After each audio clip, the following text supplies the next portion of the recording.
Aramutse ute? Sinumva se umuzi ni Fred. Numvise ngo yinjiriye igisoda aho ngaho iwanyu.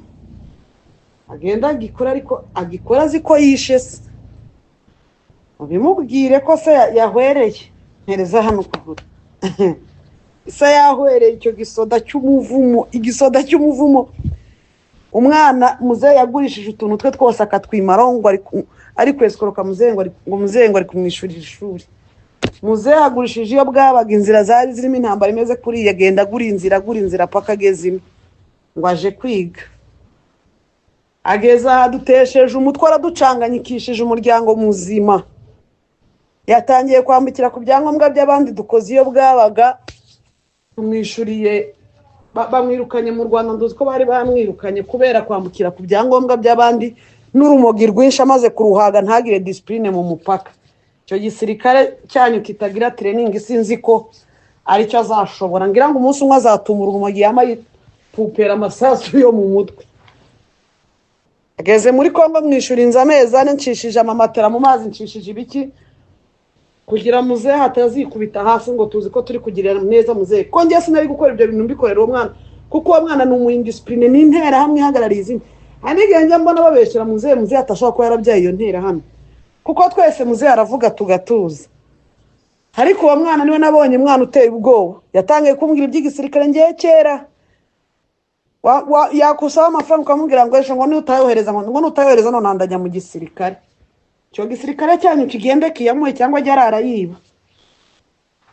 Ariko umuntu wantunguye mu bantu bose nanatinye kurenza abandi bantu mugani wa Muramira ni Nyamujareti neretse Shizirungu akaza kwinjira igisoda aho ngaho Nyamujareti areba akemerera uwo mwana Nyamujareti ntanabanze ngo nampamagare akakijugunyamo umwana wari uri mu ishuri ari kwiga baramwishyuriye.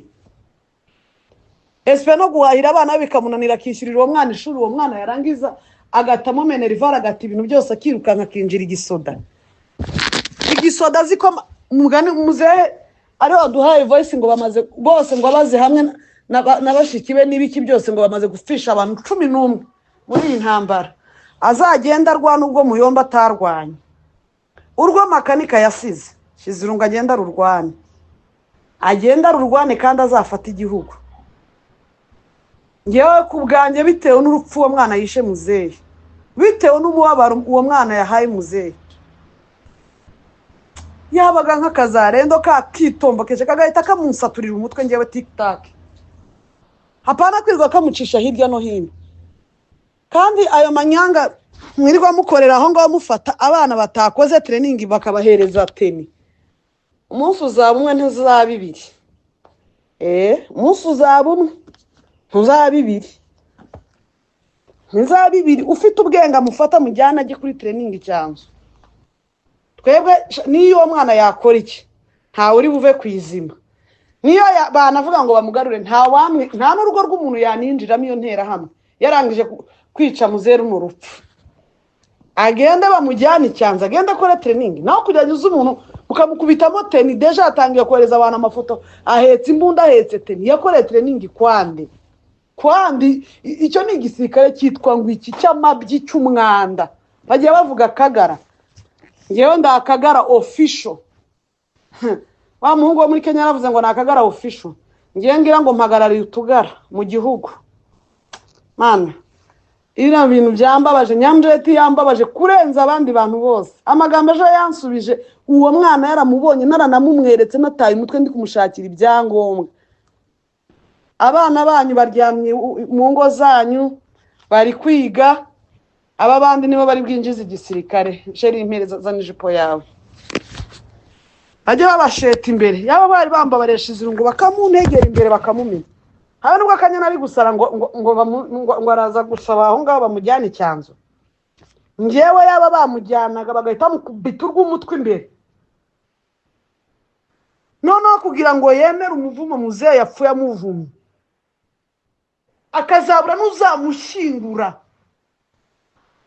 Uwapfuye wambabaje wari imfura utaragira gukwasa n'iyampoze naho iyo mbwa umunywara umogi utazi no kwimenaho n'amazi utazi no gukaraba ngo yapfa ngo abantu bahungabane. Imbwa mana nangaga abanyamurenga ariko noneho nabikubye Uwiteka Nyiringabo azambabare sinzagira naho nongera gura n'umunyamurenge mu buzima bwanjye.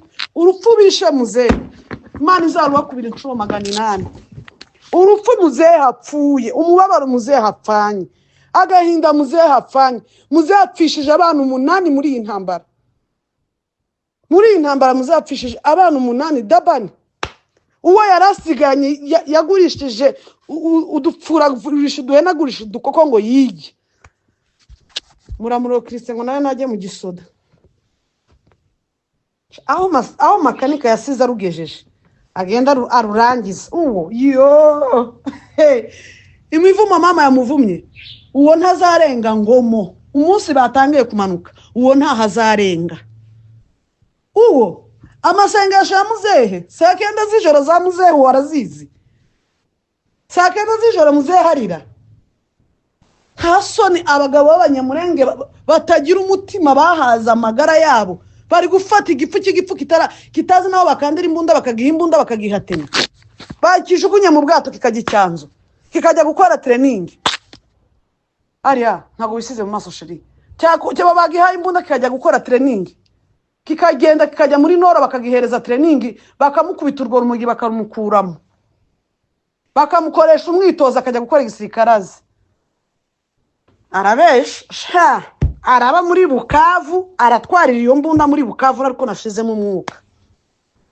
nako byamungu n'ingero bikanga nakanyaramanuka ajya kwa Makenga kanya nawe yarwane M23 ibyo abantu babeshya ngo bakunda icyama iwe yarwane M23 mbere ko nta nundi muntu urayitekerezaho mu bwoko bw'abanyamurenge yafunzwe imyaka 2 Kinshasa aryama kuri sima kubera M23 aramanuka no kwa Makenga we ntabwo akomanga bamanukana izo ngegera bazijyane zijye kuri training bareke kwambika umuntu imbunda utarakora training utazi naho bakanda ngo bagiye kumutega abarundi ngo azajye ngo azamanuka ajya mu minembwe azajya mu minembwe ariko twese twashizemo umwuka kuri training cyanzo twebwe niyo mwana yakora iki nta uri buve kwizima niyo banavuga ngo bamugarure nta n'urugo rw'umuntu yaninjiramo iyo ntera hamwe kuko musaza we yasanze ibi bintu birakaze kuko musaza we yasanze twirwaneho yasemwe wamufata nyamara uyu mumama yirirwaga akangurira abandi bana b'abanyamurenge ngo bajoininga ico yo uyu munsi ari kwita ngo igisoda cha fake cintera hamwe none mama wajya gukangurira abana b'abandiki ngo bo baje muri ico gisoda c'intera hamwe akasaka banyamurenge bamwe mwari mukiri kumva yuko ngo muri kumwe n'amadubu muri kumwe n'ibiki muje mubatega amatwi mubacengere no mu mitima uyu munsi aya magambo y'uyu mumama ababwira ukuri kwabo muba muri kumwe nabo mufata abana banyu mukababuza ubuzima bakaja gutemwa amaguru iriya n'ibisasu n'ibiki ababo bajayo ngo abavyeyi bagahwera bagapfa murumva ico bisobanuye umva musaza we ngo n'intera hamwe awamwe nta n'urugo rw'umuntu yaninjiramo iyo ntera hamwe yarangije kwica muzeru mu rupfu agenda bamujyana icyanza agenda akora training naho kujyanyuza umuntu mukamukubitamo teni deja atangiye kohereza abantu amafoto ahetse imbunda ahetse teni yakora training kwandi donc abo muri twirwaneho yabaciye amazi nta training bakora nukuza gusaba kagukubita teni ugafata imbunda ukagenda ngo niba ashaka ko bapfa kumwemera basi ko ari umusirikare nagenda icyanzu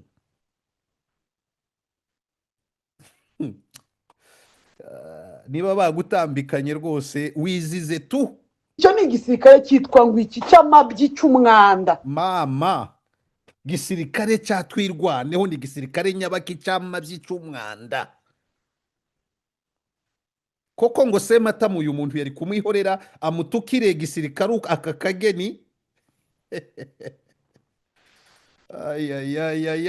bagiye bavuga Kagara ngewe ndakagara official umva ngo bajya bavuga Kagara iwe noneho ngo abaye Akagara donc ngo nta nubwo avuze mbaye ahubwo avuze ndakagara official uyu si wejo bundi bavandi ariko akanagahondesho ngo po ejo uyu mumama siwe wari uri kuri Goma siwe wa wundi mwabonye cyangwa ari ku mupaka ngo ni amadubu, ngo rwose makanika yavuze ngo tuzarwana nk'amadubu n'ibiki, none aka kanya wikupya amadubu bayakagara mama, reka ntuze kuducengera, reka nta kagara kakurimo, igumire mu madubu yanyu muvurungutana uko mumeze iyo ngiyo mu mazi, dore ko amadubu aba mu mazi n'ingona muhuriye aranazo iyo ngiyo, wapi nta kagara kakurimo, toka. Umuhungu wo muri Kenya yaravuze ngo nakagara official, ngiye ngira ngo mpagarariye utugara mu ambaye nkadata, noneho avuye mu madubu ayikase burundu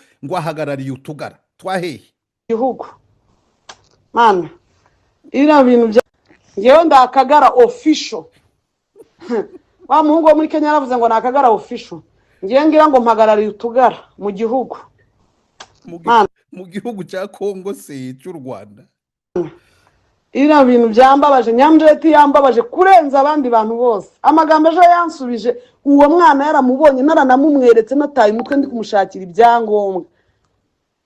Abana banyu baryamye mu ngo zanyu bari kwiga, aba bandi nibo bari bwinjiza igisirikare. Aho Banyamurenge mu byumva ya magambo babatoranyamo abo kujya gupfa muri Kongo, ababo bakaryama bakajya ku ishuri bakiga. Mufite mu Banyamurenge imiryango mutoranyamo abagomba gupfa, mukabasensibiliza ati muzamuke n'ubundi mugende mujye gushirirayo. Cyamba Abanyamurenge benshi mukumva aka kantu, murumva iryo jambo ngo abana banyu, donc yashavujwe no kumva ko musaza we nawe yajyanye muri cya gikundi cy'abagomba kujya Minembwe bakaraswa bagapfa bagakomereka bakagira gute.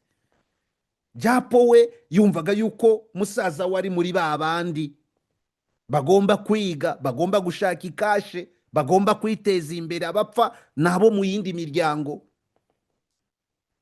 Iyo miryango Abanyamurenge niwe mwiyizimo, iyo miryango igomba kugitoranyamo abajya gupfira mu Minembwe. Abana banyu muri cya gisirikare ngo cyamabyi ngo cy'umwanda, amagambo yakoresheje nyirubwite. Baryamye mu ngo zanyu bari kwiga, aba bandi nibo bari bwinjiza igisirikare. Sheri impereza za nijipo yawe. Yego Rukara Bonaparte, uyu ni uheruka ku isimbi, ni uyu nguyu. Ajye babasheta imbere, yaba bari bambabaresha izirungu bakamuntegera imbere bakamumenya. Hari nubwo Akanyana ari gusara ngo araza gusaba aho ngaho bamujyana icyanzu. Ngewe yaba bamujyanaga bagahita mukubita urw'umutwe imbere. Noneho kugira ngo yemere umuvumo muzehe yapfuye amuvumye, akazabura n'uzamushyingura. Payi nkadata, mumva amagambo umuntu ari kuvuga kuwo yita umusaza we. Ese papa we yapfuye arapfa barashingura, cyangwa yaguye mu kantu kubera umuhungu yagiye muri cya gisirikare cy'umwanda? Simbizi, nta makuru mbifiteho. Ese yapfuye ava mu mubiri ku buryo musaza we se yazize ko umuhungu we yagiye muri cya gisirikare cy'umwanda? Uwapfuye wambabaje wari imfura utaragira gukwasa n'iyampoze. Naho iyo mbwa umunywara umogi utazi no kwimenaho n'amazi, utazi no gukaraba ngo yapfa ngo abantu bahungabane. Imbwa y'imbwa. Man, nangaga Abanyamurenge ariko noneho nabikubye. Murabyiyumviye sinjye ubivuze? Nangaga Abanyamurenge none nabikubye. Umuntu wajyaga yirirwa basensibiliza ngo mujye kujoyininga ntuze se matama, burya yabikoranaga urwango abanga. Banyamurenge inshuti muri kubyumva, yabangaga bikabije, none abikubye inshuro.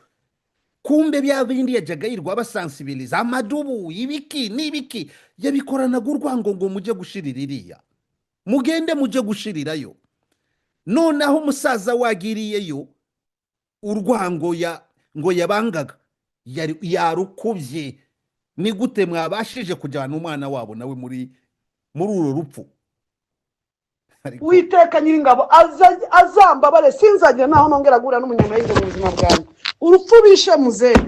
Umva, kuba musaza we yajoyininze Sematama, Imana imubabarire mu buzima bwe bwose, ntazongere kugira aho ahurira n'umunyamurenge.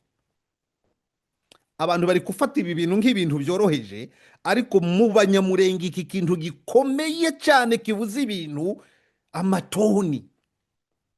Muzi abana b'abanyamurenge bamaze kugwira muri iya misozi, muzi abana b'abanyamurenge bacitse amaguru n'amaboko, abandi bari kuborerayo kugeza n'ubu, ubuvuzi barabuvuze, ubutabazi barabubuze n'ibiki, kubera sensibilisation za benshi bameze nk'uyu nawe arimo. None wabo wagiye mu Kinyarwanda haryo baca umugani ngo iki, ngo kirya abandi baja kukirya kikishiririza. Sasa na kwa Kiswahili wanasema mkuki kwa nguruwe, kwa binadamu ni machungu. Waba humvise sasa agahinda ababyeyi bafite bapfushirije abana babo hariya, abana bagiye gushimutwa mu nkambi zo muri Uganda. Mwabonye wa mubyeyi twazanye hano akabivuga ko babakura mu nkambi iriya muri za Kenya, muri za Uganda, bakajana mu misozi iriya, bakagwayo ababyeyi ntibabone n'intumbi zabo. Wumvise sasa agahinda Fani. None utangiye kwikupa n'abanyamurenge ngo mbese Imana igufashe ntuzongere kugira aho urira n'abanyamurenge. Urabavumye. Aba bandise woheje ko ntumvise wihana. Imana izarubakubira inshuro 800. Urupfu muzehe hapfuye, umubabaro muzehe hapfanye, agahinda muzehe hapfanye. Muzehe hapfishije abantu 8 muri iyi ntambara. Muri iyi ntambara muzapfishije abantu 8 dabani. None birangiye na wagiye kubera nshize irungu Freddy. Uwo yarasiganye yagurishije udupfura duhenagurisha. Yagurishije udupfura twose agurisha n'uduka. Udupfura rero kubatabizi ni intama. Udupfura ni intama. Yagurishije udupfura twose turashira, agurishiye n'uduka turashira, ngo agiye gusomesha umunyeshuri. None birangiye na wajoyininze abandi kwa Sematama. Ageze kwa Sematama, muzehe yikubita hasi arahwera, baraterura intumbi. Aba bandi bo nudusiga to kujya gupfirayo. Base na banyi nabo ntibahwera, ntibakwicwa n'agahinda. Kuko ngo yige muramuro Christian ngo nawe najye mu gisoda. Aho makanika yasize arugejeje, agenda arurangiza. Uwo imivumo mama yamuvumye, uwo ntazarenga ngomo. Umunsi batangiye kumanuka, ngo imivumo mama yamuvumye ntizatuma arenga ngomo. Ati umunsi bamanutse bavuye mu misozi, kumbe ntibajya banamanuka. Uwo ntahazarenga. Uwo amasengesho ya muzehe saa 9 z'ijoro za muzehe warazizi. Saa 9 z'ijoro muzehe harira. Nta soni abagabo b'abanyamurenge batagira umutima, bahaza amagara yabo, bari gufata igipfu kitazi naho bakandira imbunda, bakagiha imbunda bakagihatema. Bakijugunya mu bagihaye imbunda kikajya gukora training, kikagenda kikajya muri Nora bakagihereza training, bakamukubita urwo rumugi bakarumukuramo, bakamukoresha umwitozo akajya gukora igisirikarazi. Arabesha araba muri Bukavu, aratwarira iyo mbunda muri Bukavu, ariko nashizemo umwuka. Abo amaze uramuyikira no kwa bya Mungu n'ingero bikanga. Na Kanyarama kajya kwa Makenga, Kanya nawe yarwane M23. Ibyo abantu babeshya ngo bakunda icyama, iwe yarwane M23 mbere ko nta nundi muntu urayitekerezaho mu bwoko bw'abanyamurenge. Yafunzwe imyaka 2 Kinshasa, aryama kuri sima kubera M23. Aramanuka no kwa Makenga, aba ntabwo akomanga. Na Kanyarama kajya kwa Makenga, Kanya nawe aratwarira iyo mbunda muri Bukavu, ariko nashizemo umwuka. No kwa bya Mungu n'ingero bikanga. Na Kanyarama kajya kwa Makenga, Kanya nawe yarwane M23. Ibyo abantu babeshya ngo bakunda icyama, iwe yarwane M23 mbere ko nta nundi muntu urayitekerezaho mu bwoko bw'abanyamurenge. Yafunzwe imyaka 2 Kinshasa, aryama kuri sima kubera M23. Aramanuka no kwa Makenga, aba ntabwo akomanga.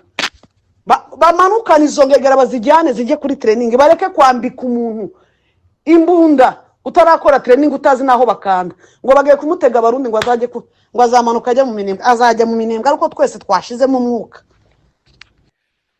Awi ngayo nakomentiza ibyo nagombye gukomentinga, munyemerere tujye mbere. Ngayo nakomentiza ibyo nagombye gukomentinga, munyemerere tujye mbere. Banyamurenge, ibanga mwari mutegereje kumenya ko bana banyu boherezwa muri icyo gisirikare y'isi cy'umwanda bakagwayo. Donke murimo ibice bibiri. Murimo igice bari bazi ko aribo bazahora basansibiliza bagende baje kugwayo, ababo bari kwiga. Ubupfura bwose papa we yari afite ngo bwose yarabugurishije. Inka aragurisha ngo ajye gusomesha umwana. Mu gihe papa we yasomeshaga umwana, cyakora ngo amaze gupfusha n'abandi 8, abandi nabo babaga bari gupfiriyo. None arabacitse na wagiyeyo, induru yabaye yose kugeza nubwo papa yitura hasi agahwera bagashingura. Ubu butumwa buruzuye, nta kindi nabwongeraho. Mumvise ko yavumye n'Abanyamurenge bashutse musaza we. Imana imfashe sinzongere kugira aho mpurira n'Umunyamurenge. Ati kandi ndakagara kuzuye, yihanaguye ubudubu ntakiri dubu. Icyakora uyu mumama nimutamugendera kure muragowe. Ariko twe turamushimye, atubwiye byinshi, atumenyesheje byinshi. Tuve kuri ibi. Tuve kuri ibi. Agapfa kaburiwe n'iki n'impongo.